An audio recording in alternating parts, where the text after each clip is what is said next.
C'est Apolline Matin. Expliquez-nous. Expliquez-nous, Nicolas Poincaré. Le principal opposant à Vladimir Poutine, Alexeï Navalny, a donc bien été empoisonné. C'est en tout cas ce qu'affirment les médecins allemands qui l'ont examiné à Berlin. Une information qui met directement en cause les autorités russes. Oui, directement, parce que personne ne peut en vérité dire qui a empoisonné Navalny. On sait qu'il a bu un thé noir dans un aéroport sibérien, que peu après il s'est tordu de douleur dans son avion, qu'il a fallu que l'appareil se pose pour l'hospitaliser d'urgence. Mais qui l'a empoisonné et pourquoi? Eh bien, on ne peut pas le dire. Ça peut être les services secrets russes sur ordre de Poutine, ça peut être des mafieux, ça peut être des gouvernements locaux qui ont été mis en cause par ces enquêtes anticorruption. En revanche, c'est la suite qui est limpide et qui met directement en cause le pouvoir. La suite, ce sont ces policiers et agents secrets qui prennent possession de l'hôpital où il est soigné, qui empêchent la famille de le voir, qui empêchent la famille de voir les médecins allemands qui viennent d'arriver. La suite, ce sont surtout des médecins russes qui mentent en affirmant n'avoir trouvé aucune trace de poison.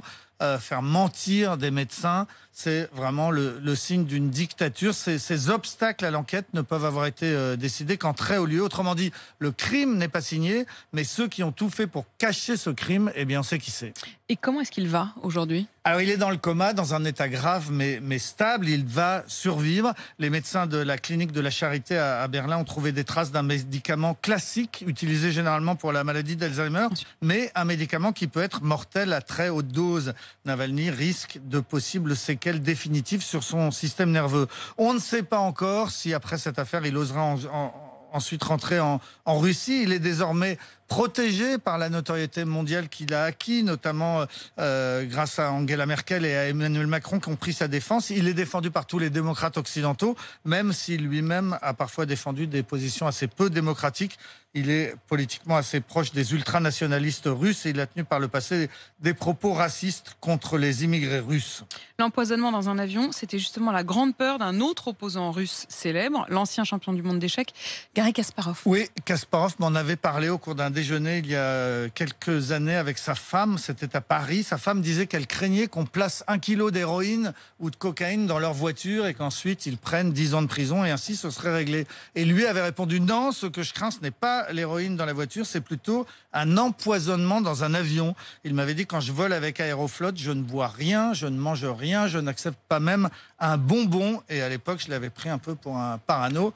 Apparemment, j'avais tort. Une dizaine d'opposants ont déjà été victimes d'empoisonnement ces dernières années en Russie ? Oui, par exemple, la plus célèbre, c'est la journaliste Anna Politkovskaya. Elle a été empoisonnée où ça ? Dans un avion, pendant un vol entre Moscou et le Caucase. Elle avait accepté un thé.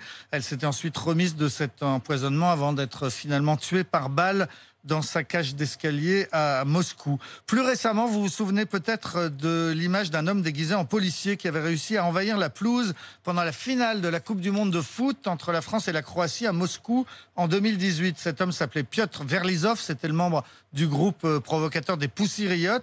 Il voulait protester contre la dictature de Poutine, mais Poutine avait été humilié par l'épisode. Qu'est-ce qui s'était passé ? Eh bien, 2 semaines plus tard, le militant avait perdu la vue, puis il s'est retrouvé paralysé des 4 membres. Les Russes l'avaient gardé assez longtemps à l'hôpital avant d'accepter son transfert vers l'hôpital de la Charité à Berlin, là même où se trouve Navalny aujourd'hui. Seulement, il était arrivé dans cet hôpital trop tard pour que l'on puisse identifier formellement le poison qui l'avait touché. Les auteurs russes de ces empoisonnements ne sont jamais identifiés, sauf une fois.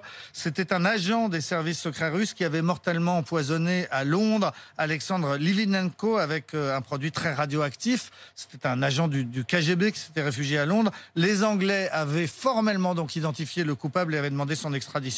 En guise de réponse, Poutine avait promu cet agent secret. Il avait même fait élire député à la Douma. C'était un bras d'honneur. C'est un honneur aux yeux de Poutine d'être empoisonneur. Voilà, et un bras d'honneur à ceux qui veulent l'extradition de l'assassin. Merci beaucoup Nicolas Poincaré, à suivre sans doute parce que ça devient aussi un enjeu diplomatique désormais